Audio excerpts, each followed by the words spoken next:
ஒரு நாள் தேவன் தன் தீர்க்கதரிசியான யோனாவிடம் பேசினார். தேவன் கூறினார், நீ எழுந்து பெரிய நகரமான நினவேக்கு போ. நினவே ஒரு மிகப்பெரிய நகரம். அங்கு மக்கள் கொடுமை, வன்முறை, அநீதி, பாதனால் தேவன் போய் கூறினார். அந்த மக்களின் தீமை என் முன் வந்துள்ளது. ஆனால் யோனா அந்த பணியை செய்ய விரும்பவில்லை.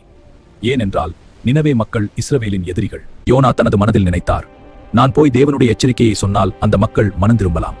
அப்போது தேவன் அவர்களை மன்னித்து விடுவார். ஆனால் அது யோனாவுக்கு பிடிக்கவில்லை. ஏனெனில் நினவே மக்கள் இஸ்ரவேலின் எதிரிகள். யோனா நினைத்தார், அவர்கள் தண்டிக்கப்பட வேண்டும். அதனால் அவர் கூறினார், நான் அங்கே போகவே மாட்டேன். அதனால் யோனா தேவனுடைய கட்டளையிலிருந்து ஓட முயன்றார். அவர் கடற்கரை நகரமான ஜோப்பா அங்கு சென்றார். அங்கு ஒரு கப்பல் தூரமான நாட்டிற்கு செல்ல தயாராக இருந்தது. அந்த கப்பல் செல்லும் இடம் தார்ஷிஷ்.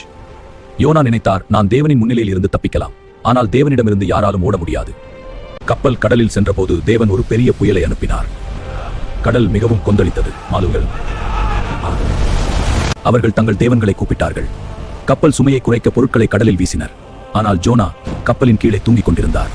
மாலுமிகள் ஜோனாவை எழுப்பினர். கப்பல் தலைவர் கூறினார், நீ ஏன் தூங்குகிறாய்? உன் தேவனை கூப்பிடு, அவர் நம்மை காப்பாற்றலாம்.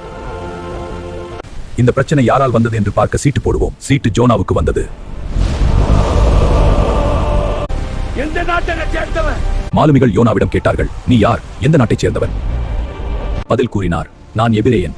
நான் வானத்தையும் கடலையும் படைத்த தேவனை பயப்படுகிறேன். அவர் மேலும் கூறினார், நான் தேவனிடமிருந்து ஓடிக்கொண்டிருக்கிறேன். மாலுமிகள் மிக பயந்தார்கள். இந்த புயல் கர்த்தரால் அனுப்பப்பட்டது. என்னை எடுத்து கடலில் வீசுங்கள். அப்போதுதான் கடல் அமைதியாகும். அதனால் மாலுமிகள் தேவனை நோக்கி ஜெபித்தார்கள், இந்த மனிதனின் இரத்தத்திற்காக எங்களை குற்றவாளிகளாக. மாலுமிகள் முதலில் அவரை காப்பாற்ற முயன்றார்கள். ஆனால் புயல் இன்னும் மோசமானது. ஜோனா, என்ன செய்வது? என்னை கடலில் எறியுங்கள். பின்னர் யோனா கடலில் வீசப்பட்டார். உடனே கடல் அமைதியானது. அதை பார்த்த மாலுமிகள் தேவனை பயந்து வணங்கினர். தேவன் ஜோனாயை காப்பாற்ற ஒரு ஏற்பாடு செய்தார். ஒரு பெரிய மீன் அவரை விழுங்கியது. அவர் 3 நாட்கள் 3 இரவுகள் மீனின் வயிற்றுக்குள் இருந்தார்.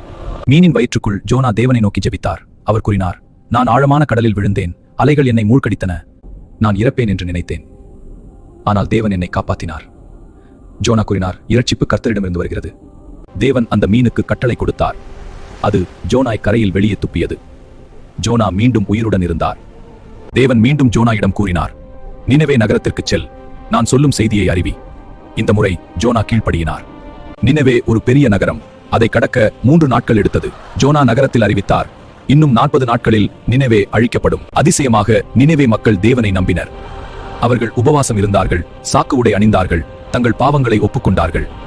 இந்த செய்தி நினவே ராஜாவுக்கு சென்றது. ராஜா தனது அரச உடையை கழற்றினார், சாக்கு உடை அணிந்தார், தூசியில்